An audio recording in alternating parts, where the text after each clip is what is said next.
I remember the sound of the lock clicking behind me. Sharp, deliberate, final. For a split second, I froze. Mrs. Carter, my mom's longtime friend, stood there in her kitchen, her hand still resting on the door handle, that familiar warm smile spreading across her face. Perfect timing, as always, she said softly. I didn't know what that meant. Not yet. I was 17, a little impatient, always in a rush. Mom had asked me to drop off some groceries for Mrs. Carter since her car was in the shop. Just a quick visit, I told myself, in and out. But the lock, that sound, made it clear this wasn't going to be quick. Come sit, she said, gesturing toward the old wooden table near the window. Her kitchen smelled like cinnamon and rain, a scent that somehow made me feel both safe and uneasy. She placed 2 mugs of tea in front of us and studied me quietly. I shifted in my chair, unsure of what to say. You look just like your mother did at your age, she finally said.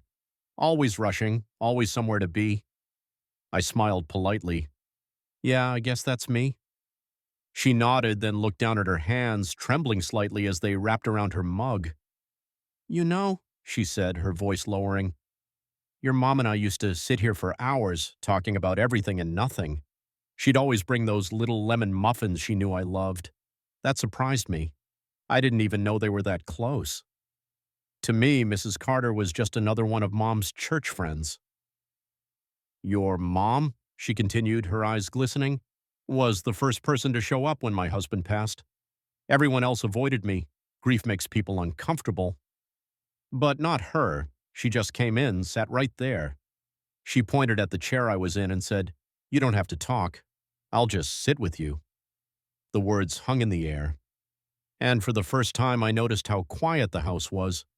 No TV, no ticking clock, just the faint patter of rain against the window. I looked at Mrs. Carter more closely. Her hair was neatly pinned, her makeup perfect, but there was something tired behind her eyes, something lonely. Why did you lock the door? I finally asked, trying to lighten the mood with a nervous laugh. She smiled faintly.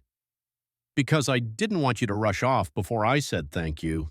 Thank me for what? For showing up, she said simply. You didn't plan to. I know, but that's the thing about kindness. Sometimes it happens by accident, and that's when it means the most. I didn't know how to respond. She reached into her pocket and pulled out a small folded photo, old, faded, with the edges curled.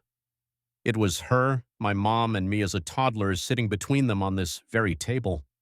Crumbs of cake on my face. She said you'd grow up to have her timing, Mrs. Carter said, smiling wistfully.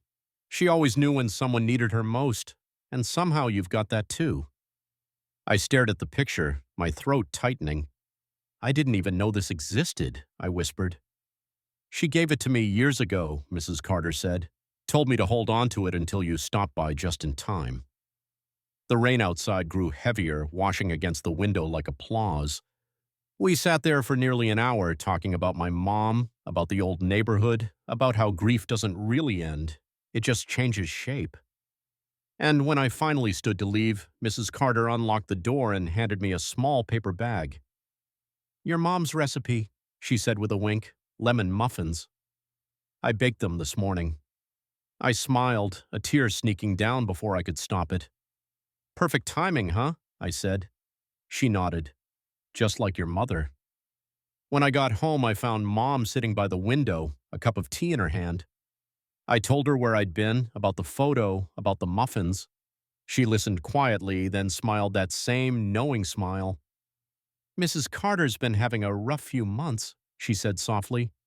I was hoping you'd check on her one of these days. I stared at her. You planned this, didn't you? She chuckled.